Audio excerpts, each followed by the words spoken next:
Welcome to Siksha Vidya Niketan. History, Lesson number 1, Historiography, Development in the West. Historical research, writing and studies are carried out with an objective of understanding the chronology of the past events and their interconnection. Chronology का मतलब है the order in which a series of events happened. जो history में घटनाएं घट चुकी हैं उसका सीक्वेंस। इंटरकनेक्शन का मतलब है वो जो घटनाएं घट चुकी है उसके सीक्वेंस में एक दूसरे के साथ क्या लिंक है वो। अब जो घटनाएं घट चुकी है उसको हम समझेंगे, उस पर और रिसर्च करेंगे, फिर लिखेंगे। This is a continuous process, यही प्रोसेस हमेशा फॉलो होता है। In the physical and natural sciences the empirical method in the bracket laboratory method of experiment and observation मतलब based on experiments and practical experiences is used to verify the available knowledge। जैसा कि science में हम किसी भी chemical का reaction करवा के क्या प्रोडक्ट मिलेगा वो प्रूव कर सकते हैं। फॉर एग्जांपल Na+Cl यानी कि सोडियम और क्लोरीन को हम ऐड करेंगे तो हमको सोडियम क्लोराइड मिलेगा, इसे हम वेरीफाई कर सकते हैं। This method allows formulating laws that remain true irrespective of the time and space। इसका मतलब यह है कि ये जो प्रोसेस हमने जो प्रैक्टिकल करके दिखाया, हम इसे कभी भी किसी भी टाइम करें या किसी भी प्लेस पे करें तो वो चेंज नहीं होगा। सोडियम को क्लोरीन के साथ मिलाने पे सोडियम क्लोराइड ही मिलेगा। Those laws can be tested and proved repeatedly। हम इसे कितनी बार भी प्रैक्टिकल करके देख ले, हमेशा रिज़ल्ट वही मिलेगा। Na के साथ Cl ऐड करोगे तो NaCl ही मिलेगा, यानी कि सोडियम को क्लोरीन के साथ ऐड करोगे तो सोडियम क्लोराइड ही मिलेगा हमेशा। In historical research it may not be possible to use the method of laboratory experiments and observation. History में हम कोई भी चीज़ लैब में एक्सपेरिमेंट करके ऑब्जर्व नहीं कर सकते, इसलिए पॉसिबल नहीं है। This is so because we were not present in the historical time and space and the historical events cannot be recreated। ऐसा इसलिए भी क्योंकि हम जो इतिहास हमारा बीत चुका है उस टाइम पे हम नहीं थे और उसे हम वापस से नहीं ला सकते, यानी कि रिक्रिएट नहीं कर सकते। Also in history it is not possible to formulate laws that remain true irrespective of the time and space। जैसा कि हमने पिछले पैराग्राफ में देखा कि सोडियम को क्लोरीन के साथ ऐड करने पे सोडियम क्लोराइड ही होगा, ये हम हमेशा प्रूव कर सकते हैं। लेकिन हिस्ट्री ऐसा नहीं है, वो हमेशा एक जैसा नहीं होगा। अगर हिस्ट्री में जो भी हमने हिस्ट्री लिखा हुआ है किसी पर्टिकुलर टॉपिक पे या जगह के बारे में, अगर उसके बारे में हमें फिर से कोई नया क्लू मिल जाए तो वो हिस्ट्री में थोड़ी बहुत चेंजेस कर दिए जाते हैं। टू बिगिन, शुरू करने के लिए we need an expert who knows the language and script of a historical document in order to read it and understand its meaning। अब समझे हमें कोई हिस्टोरिकल पेपर मिल गया हो जिस पे कुछ तो लिखा हुआ है, तो उसको समझने के लिए हमें एक एक्सपर्ट की ज़रूरत लगेगी ताकि उसमें लिखा हुआ लैंग्वेज और स्क्रिप्ट को वो समझ के हमें बता सके। Also, the experts can examine the authenticity of the document by using criteria such as letter style, author's style of writing, manufacturing date and the type of paper, stamps of authority etc। हमें expert इसलिए भी लगेंगे ताकि उस document को examine करके उसकी authenticity पता कर सके कि वो डॉक्यूमेंट सही है या नहीं, किस बेसिस पे, उसके लेटर के स्टाइल पे, वो ऑथर स्टाइल ऑफ राइटिंग, कौन से ऑथर ऐसे ही लिखते थे, मैन्युफैक्चरिंग डेट ये कब का लिखा हुआ है, ये पेपर कौन से टाइप का है, इस पर स्टैम्प किसका है। Such a document is further scrutinized by a historian with the help of relevant historical reference। Scrutinized का मतलब है to look at or examine something carefully। किसी भी डॉक्यूमेंट को अच्छे से देखना, उसकी जांच पड़ताल करना और फिर कंक्लूड करना। हिस्टोरिकल रिसर्च मेथड, हिस्ट्री लिखने के लिए हमें 6 मेथड को फॉलो करना पड़ता है। फॉर्मुलेटिंग हाइपोथेसिस, जो भी पॉसिबिलिटी होगी रिसर्च करने के लिए वो करेंगे। Critically examining of various sources of history, हर एक पहलू को अच्छे से जांच पड़ताल करेंगे। Examining relevant reference of the available historical information, ये भी देखेंगे कि ये जो डेटा इन्फॉर्मेशन मिला है ये पहले से हिस्ट्री में अवेलेबल है या नहीं. Collecting historical information highlighting the process that lead to historical transition carrying out comparative analysis. हर एक पहलू को इस हिसाब से देखेंगे कि जो इन्फॉर्मेशन मिला है ये हमारे हिस्ट्री में अवेलेबल है तो किससे लिंक हो रहा है, कैसे हो रहा है, हर एक चीज़ से कंपेयर करेंगे और अच्छे से एनालाइज करेंगे. Understanding the references regarding time and space of the given historical events and also various conceptual frameworks used in historical research method. ये भी समझेंगे कि ये किस वक्त का डेटा है, किससे रिलेटेड है, कौन से लोकेशन का है, ताकि हमें रिसर्च में और मदद मिल सके. Formulating relevant question in view of the historical reference, तो उस डेटा को या इन्फॉर्मेशन को और अच्छे से देखने के लिए उस पर क्वेश्चन रेज करेंगे कि ये किसके रिलेटेड था, क्यों था, किसने बनवाया, क्यों बनवाया, किसके रिगार्डिंग था, ऐसे. Methods of various disciplines are useful in historical research, यानी कि हिस्टोरिकल रिसर्च को और अच्छे से देखने के लिए हमें और भी कुछ पॉइंट पे ध्यान देना पड़ता है. For example archaeology. आर्कियोलॉजी का मतलब है the study of the past based on objects और parts of buildings that are found in the ground. जो भी पुरानी चीज़ें हमें मिली हैं वो सब के बारे में अच्छे से जांच पड़ताल. Archival science. आर्काइवल साइंस मतलब a place in which public records और historical materials such as the documents are present, उसके बारे में जानकारी. Manuscriptology, the study of history and literature through the use of handwritten documents, यानी कि जो लिखा हुआ चीज़ है उसके बारे में information. Epigraphy, study of inscription. Inscription मतलब वर्ड्स दैट आर रिटन और कट ऑन समथिंग, किसी भी चीज़ पे कोई साइन बना हो या कोई चिन्ह बना हो या कुछ लिखा हो, उसके बारे में जानकारी. एनालिसिस ऑफ लेटरिंग स्टाइल, अब लेटर लिखने का तरीका कैसा है उसके बारे में जानकारी. लिंग्विस्टिक्स, लिंग्विस्टिक्स मतलब लैंग्वेजेस के बारे में जानकारी. न्यूमिस्मेटिक, स्टडी ऑफ कॉइन्स, सिक्का, कॉइन के बारे में जानकारी. जेनेओलॉजी, स्टडी ऑफ lineage, मतलब the series of families that somebody comes from originally. अगर किसी के बारे में, किसी राजा महाराजा या किसी पर्टिकुलर पर्सन के बारे में इंफॉर्मेशन दिया हुआ है और वो किससे रिलेट कर रहा है, उसके पूर्वज कौन रहे होंगे, उसके बारे में study, ETC. Tradition of historiography. We have learn about the historical research method. जैसा कि हमने अभी देखा कि हिस्टोरिकल रिसर्च मेथड कैसे लिखा जाता है. Critically examining the historical sources and writing the historical narrative, उसके पुरातत्वों को जानकर उसके बारे में लिखना. The writing of critical historical narrative is known as historiography. पूरे इतिहास को समझकर उसे ऑब्जर्व करके एनालाइज करके लिखने की पद्धति को इतिहास लिखना कहते हैं.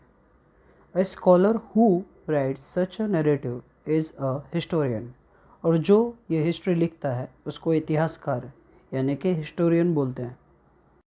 The historian can not include every past event in his narrative. एक इतिहासकार हिस्ट्री लिखते समय सारी घटनाओं को उसमें मेंशन नहीं कर सकता. The inclusion and interpretation of historical events by the historian often depends on the conceptual framework adopted by him. यानी कि हिस्ट्री लिखते टाइम हिस्टोरियन, इतिहासकार, उन्हीं घटनाओं को लिखता है जो वो लोगों तक पहुंचाना चाहता है. उसका एक पॉइंट ऑफ व्यू बना रहता है कि मुझे लोगों तक क्या पहुंचाना है, लोगों को क्या समझाना है. उस हिसाब से उसने अपना एक कॉन्सेप्चुअल फ्रेमवर्क बना के रखा हुआ है. His style of writing is determined by that conceptual framework, और वो उसी हिसाब से लिखता है जो उसने कॉन्सेप्चुअल फ्रेमवर्क डिसाइड किया है. The tradition of writing historical narrative that is historiography. जैसा कि हमने देखा कि हिस्टोग्राफी के लिए लोग कौन कौन सा रिसर्च मेथड यूज़ करते हैं. Was not prevalent in the ancient societies of the world. ऐसे सिस्टम पहले यूज़ नहीं होते थे. पहले के लोग ऐसा कुछ भी सिस्टम फॉलो नहीं करते थे हिस्ट्री लिखने के लिए। However, that does not mean that they were not aware of the historical time or were not eager to know about it. इसका मतलब यह नहीं है कि उनको अपनी जानकारी लोगों तक नहीं पहुंचानी है, जानने की इच्छा नहीं है, लोगों को बताने में कोई इंटरेस्ट नहीं है, ऐसा कुछ नहीं था। Ancient people also felt the need of passing on the stories of the life and failure of the ancestor to the next generation. उनमें भी ये इच्छा थी कि हमारा जो इन्फॉर्मेशन है वो आगे के जनरेशन को पता लगे, ताकि उन्हें पता चले कि उनके पूर्वज कैसे थे। Ancient communities all over the world used various means like cave painting, storytelling, singing songs, and ballads, etc. For this purpose. These traditional means are looked upon as the source of history in the modern historiography. इसका मतलब ये है कि जो ancient people थे वो लोग अपनी इंफॉर्मेशन नेक्स्ट जनरेशन तक कैसे पास आउट करते थे, पेंटिंग के through, cave painting, story telling के थ्रू, सिंगिंग सॉन्ग, बलर्स मतलब ये सॉन्ग या पोएम है जिसके थ्रू वो स्टोरी बताते हैं। तो इस टाइप से वो अपनी नेक्स्ट जनरेशन को इन्फॉर्मेशन पास आउट करते थे, और यही जो सब इन्फॉर्मेशन है आज के मॉडर्न हिस्टोग्राफी में यूज़ होता है। मॉडर्न हिस्टोग्राफी में 4 कैरेक्टरिस्टिक दिया हुआ है। First one, it's method is based on scientific principle. It begins with the formation of relevant questions. मतलब फर्स्ट पॉइंट जो है वो वैज्ञानिक सिद्धांतों पर डिपेंडेंट है, जैसे कि रेलेवेंट क्वेश्चन को रेज करना, सही तरीके का क्वेश्चन फॉर्म करना, जनरेट करना उस हिस्ट्री के related. Second point, this questions are anthropocentric. इसका मतलब this questions are about the deeds of the members of the ancient human societies of a particular period. उस समय के जो लोग रहा करते थे उनके कर्म, उन्होंने क्या काम किया है समाज के लिए या उस पर्टिकुलर पीरियड में। History does not suggest any inter relation between the divine and human deeds. मतलब ये इतिहास में ऐसा नहीं सजेस्ट करते कि वो इंसान के कर्म और धार्मिक को कनेक्ट करे, इंटर रिलेट करे। इसमें सिर्फ जो ह्यूमन डीड्स है वो मेंशन किया जाता है और उसके रिलेवेंट क्वेश्चन को फॉर्म किया जाता है। Third point, answers to this questions are supported by reliable evidence. इस क्वेश्चन के जो आंसर होते हैं वो supported by reliable evidence. Reliable evidence मतलब जिस पे आप भरोसा कर सकते हो, अपनी सहमति दिखा सकते हो, आपको वो सही लगेगा। Fourth point, history presents a graph of mankind's journey with the help of past human deeds. History हमें प्रेजेंट करता है अ ग्राफ, मतलब एक ग्राफ दिखाने की कोशिश करता है कि ह्यूमन डीड्स, जो इंसानों ने जो भी काम किए हैं उसकी जर्नी कैसी रही है, उसका प्रूफ दिखाता है। Development of scientific perspective in Europe and historiography. History लिखते समय अब साइंटिफिक पर्सपेक्टिव को और ध्यान में दिया जाने लगा। Till the 18th century CE, Europe had achieved a remarkable progress in the fields of philosophy and science. 18वीं शताब्दी तक यूरोप ने अच्छी खासी अचीवमेंट पा ली फिलोसॉफी और साइंस के फील्ड में। Scholars by then had come to believe in the possibility of studying the social and historical truths by applying scientific methods. उस समय के स्कॉलर्स यानी कि विद्वान लोगों ने ये मान लिया कि अप्लाइंग साइंटिफिक मेथड्स को अप्लाई करके वो लोग सोशल और हिस्टोरिकल ट्रुथ को और अच्छे से स्टडी कर सकते हैं। Now the philosophical discussion focused more and more on the objectivity in history and historiography. अब उन्होंने ऑब्जेक्टिविटी पे ज़्यादा फोकस किया, मतलब वस्तुओं पे और भी चीज़ों पे हिस्ट्री लिखने पे ज़्यादा जोर दिया। Prior to the 18th century, all European universities were interested only in the philosophical discourses revolving around divine phenomena. मतलब 18वीं शताब्दी में पहले लोग, यूरोपियन लोगों के यूनिवर्सिटी में डिवाइन फिनोमेना यानी कि धर्म और भगवान से रिलेटेड हिस्ट्री ही पढ़ाते थे। However, gradually this scenario began to change. धीरे धीरे इसमें परिवर्तन आया, बदलाव आया। In 1737 CE, the Göttingen University was founded in Germany. 1737 में जर्मनी में गॉटिंगन यूनिवर्सिटी की स्थापना हुई. This university for the first time had an independent department of history. इसमें हिस्ट्री को एक महत्व दिया गया अलग से. Later other German universities also become centers of historical studies. इसके बाद धीरे धीरे जर्मनी के हर एक यूनिवर्सिटी में इतिहास को अलग से केंद्रित किया गया, ध्यान दिया जाने लगा. Notable scholars. The contribution of many scholars are important in the development of historiography. यहाँ पे कुछ विद्वानों के नाम दिए गए हैं जिनका योगदान हिस्टोग्राफी में रहा है. अब हम एक एक करके सभी स्कॉलर्स का योगदान देखते हैं, कंट्रीब्यूशन देखते हैं. René Descartes was the foremost among scholars who insisted on verifying the reliability of historical documents by critically examining them. Rene Descartes उन लोगों में से थे जिनका यह मानना था कि जो भी डॉक्यूमेंट हमें मिलता है उससे पूरी तरीके से जांच पड़ताल कर ली जाए.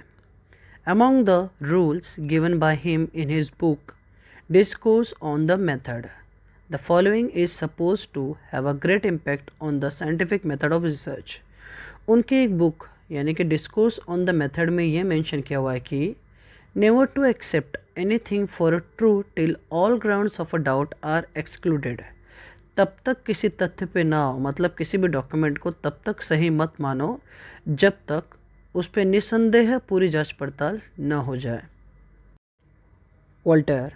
Voltaire's original name was Francois Marie Arouet. Voltaire का असली नाम फ्रैंकोइस मैरे अरोइट था. He was French, वो फ्रेंच थे. He opined that along with objective truth and chronology of historical event, considering social traditions, trade, economy, agriculture, etc. was also equally important in historiography. उनका मानना यह था कि सिर्फ हमें ऑब्जेक्टिव ट्रूथ यानी कि वस्तु के सच को एंड क्रोनोलॉजी यानी कि हिस्ट्री के सीक्वेंस ही जानना काफ़ी नहीं है, हमें इवेंट्स पे भी ध्यान देने चाहिए जैसे कि social tradition, trade, economy, agriculture, etc. इन सभी को भी हमें बराबर से हिस्ट्री लिखते समय ध्यान देना चाहिए. It gave rise to the thought that understanding all aspects of human life is important for history writing. उनका मानना यह था कि हमें इंसान के लाइफ के हर एक पहलू पे ध्यान देना चाहिए, तब हमारी हिस्ट्री लिखने में ज़्यादा इम्पोर्टेंस होगा, तब वो सही तरीका होगा. Thus, it is said that Voltaire was the founder of modern historiography. इसलिए वोल्टेयर को the founder of modern historiography कहा जाता है. George Wilhelm Friedrich Hegel. Hegel was a German philosopher. Hegel एक जर्मन फिलोसोफर थे. He insisted that the historical reality should be presented in a logical manner. उनका यह मानना था कि हिस्ट्री को ऐसे प्रेजेंट किया जाए ताकि वो लॉजिकल लगे, मतलब उसका मीनिंगफुल लगे लोगों को और सही तरीके से पता चल जाए आसानी से. To him, the timeline of a historical events was indicative of progress. वो यह मानते थे कि हिस्ट्री को सीक्वेंस वाइज लिखना सही तरीका है. इससे हमें पता चलता है कि वो कौन से कालक्रम के अनुसार है कि किस घटना के बाद कौन सा घटना हुआ है. He also thought that the presentation of a history is bound to change over time as new evidence would come forth. उनका यह भी मानना था कि जैसे कि कोई हमें नया एविडेंस मिला तो उस हिस्ट्री में अपडेट होना चाहिए, कुछ चेंजेस आने चाहिए. With Hegel's philosophy, many scholars were convinced that historical methods were not of lesser quality though they differed from scientific method. तो इनके हेगल के फिलोसफी के बाद बाकी स्कॉलर्स का यह मानना हुआ कि हिस्टोरिकल मेथड भले से ही साइंटिफिक मेथड से अलग हो लेकिन उससे कम नहीं है. The collection of his lectures and articles is published in a book entitled encyclopedia of philosophical sciences. उन्होंने जो भी बताया, जो भी उनका मानना था, वो सब उन्होंने एक बुक में पब्लिश कर दिया जिसका नाम था encyclopedia of philosophical sciences. His book reason in history is well known.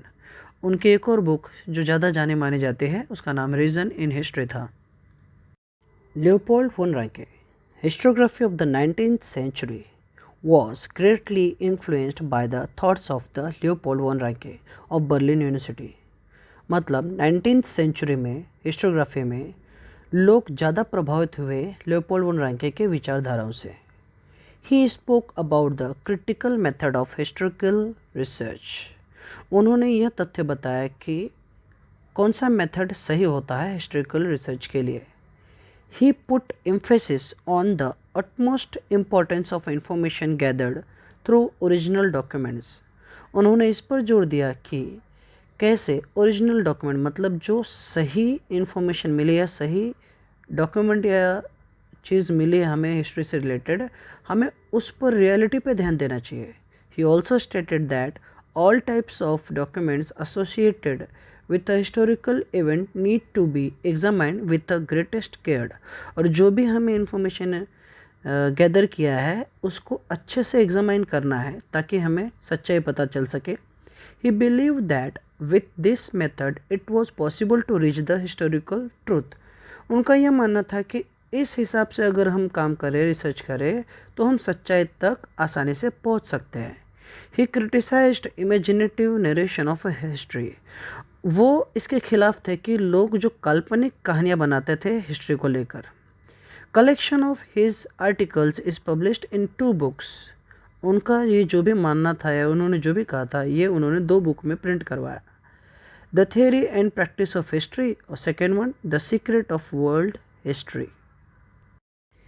Karl Marx, in the latter half of the 19th century, a new school of thought arose keeping in view the new thesis formulated by Karl Marx.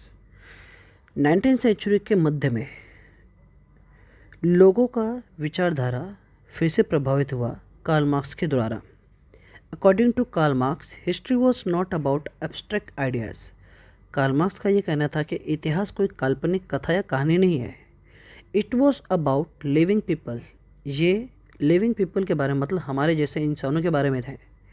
Human relationships are shaped by the fundamental needs of people and the ownership as well as nature of prevalent means of a production to meet those needs. ये जो मानवीय समाज है इसका जो relationship है और इनका जो मौलिक अधिकार है उसे पाने के लिए जो उत्पाद बनाए गए उनकी ज़रूरतों को पूरा करने के लिए, उसके बेस पे है. The accessibility of this means to different strata of the society may not be equal. अब समाज में भी कई तथ्य के लोग रहते हैं जैसे upper class, middle class, lower class, ऐसा भेदभाव होता है. This inequality causes a division of the society into classes leading to class struggle. तो इस विचारधारा से लोगों के बीच में मतभेद होता है और अपर क्लास जो है वो दूसरों पर अत्याचार करते हैं और छोटे वाले जो है लोअर क्लास वो ये सहते हैं. According to Marx, human history is the history of a class struggle as the class that owns the means of production economically exploit the rest of the class. मतलब जो ऊंचा तख्ता होता है अपर क्लास वो या मिडिल क्लास ये सब उस फैसिलिटी का फ़ायदा लेते हैं और लोअर क्लास उससे जूझता है, उसे बेनिफिट नहीं मिलता है. Das Kapital treatise written by him is the most referred book all over the world. तो उनका बुक लिखा गया है दास कैपिटल. उसमें इन्होंने अच्छे तरीके से समझाया है कि ये जो मानव की भावनाएं हैं या जो रिलेशनशिप है, जो उनकी ज़रूरतें हैं या भेदभाव या मतभेद, ये सब उस दास कैपिटल में मेंशन किया हुआ है और यही वो दुनिया को बताना चाहते थे. इस वजह से हिस्टोग्राफी में इन सब चीज़ों पे भी ध्यान दिया जाने लगा. Annals School. At the onset of the 20th century, a new school of historiography arose in France, which is known as Annals School. 20वीं शताब्दी में फ्रांस में हिस्ट्री लिखने की नई दिशा मिली एनल्स प्रणाली से. It was recognized now that history is not only about the political events, kings, great leaders, and accordingly politics, diplomacy, and wars, but also about the climate, local people, agriculture, trade, technology, means of communication, social division, and their collective psychology. मतलब history में सिर्फ राजा महाराजाओं, leader के ऊपर, राजनीति के ऊपर, युद्ध के ऊपर ही नहीं लिखना चाहिए उसमें, बल्कि climate, local people, agriculture, trade, technology को भी मेंशन करना चाहिए. In the historical times the anal school was started by French historians. इसका श्रेय फ्रेंच हिस्टोरियन को जाता है, यानी कि फ्रांसीसी इतिहासकारों को इसका श्रेय जाता है और उन्होंने ये शुरुआत करवाई। Feminist historiography. Feminist historiography means the restructuring of the history from the perspective of women। मतलब फेमिनिस्ट हिस्टोग्राफी का मतलब है इतिहास में स्त्रियों को भी तवज्जो देना चाहिए। The writings of Simone de Beauvoir helped in establishing the fundamentals of feminism. She was French. Simone de Beauvoir एक फ्रेंच थी। उन्होंने फंडामेंटल्स ऑफ फेमिनिज्म के ऊपर वॉइस रेज किया। उन्होंने स्त्रियों के मूलभूत अधिकारों को बढ़ावा दिया। The feminist historiography emphasized not only on the inclusion of women in history but also on the rethinking of the male dominated perspective of history। उन्होंने सिर्फ स्त्रियों के मूलभूत अधिकारों की ही बात नहीं की, उन्होंने ये भी जताया कि कैसे अब तक इतिहास में पुरुषों को प्रधान दिया जाने लगा। मतलब मेल डोमिनेटेड बताया गया। जब भी हिस्ट्री लिखी जाती थी तो राजा महाराजा या उनके पुत्रों के ऊपर लिखे जाते थे, उनके पुत्रों के ऊपर नहीं, राजकुमारियों के ऊपर नहीं, रानियों के ऊपर नहीं लिखे जाते थे, जबकि ये गलत था। It drew historical research to history. इसकी वजह से हिस्ट्री लिखने में फिर से एक नया मोड़ आ गया। It drew historical research to focus in depth on various aspects of a woman's life, such as their employment, their role in trade union, institution working for their cause, their family life, etc। इस वजह से स्त्रियों के life को और अच्छे से इतिहास में दिखाने लगा, जैसे कि उनका एम्प्लॉयमेंट, ट्रेड में उनका योगदान, इंस्टीट्यूशन वर्किंग वगैरह, फैमिली लाइफ में उनका योगदान, हर एक जगह उनका योगदान को दिखाया जाने लगा। In the historical writings after 1990, women were portrayed as an independent social class। 1990 के बाद स्त्रियों को इतिहास में एक महत्वपूर्ण दर्जा दिया जाने लगा सामाजिक तथ्य में। Michael Foucault, the French historian of 20th century, 20वीं शताब्दी के फ्रेंच इतिहासकारक थे। Michael Foucault brought forth a new concept in historiography. उन्होंने हिस्टोग्राफी में नया कॉन्सेप्ट लाया। उनके बुक के मुताबिक आर्कोलॉजी ऑफ नॉलेज में यह मेंशन था कि the prevailing practice of arranging historical events in a chronological order is not right. इतिहास की घटनाओं को क्रमानुसार यानी कि सीक्वेंस वाइज लिखना यह सही तरीका नहीं है। He drew attention to the fact that archaeology does not strive to reach the ultimate historical truth but attempts to explain various transitions in the past। उनके हिसाब से इतिहास की सत्य घटनाओं तक पहुंचना ही काफ़ी नहीं है, हमें यह भी पता लगाना है कि क्या बदलाव और क्या परिवर्तन हुआ है। Foucault felt that explaining the transition in history is more important. उनके बुक आर्कोलॉजी ऑफ नॉलेज के हिसाब से बदलाव या परिवर्तन इतिहास में जो भी हुआ है वो ज़्यादा इम्पोर्टेंट है। Foucault subjected the so far acknowledge areas by historians such as. उन्होंने और भी टॉपिक पे ध्यान दिया, जैसे कि psychological disorders, science of medicine, prison admin, etc। Thus, the scope of historiography kept continuously expanding। Historiography का स्कूप और बढ़ता गया, इसका विस्तार होता गया। Writing of histories of various subjects like, और भी विषयों पर इतिहास लेखन शुरू हुआ, जैसे कि literature, architecture, sculpture, drawing and painting, music, dance, drama, films and television, etc. came into practice।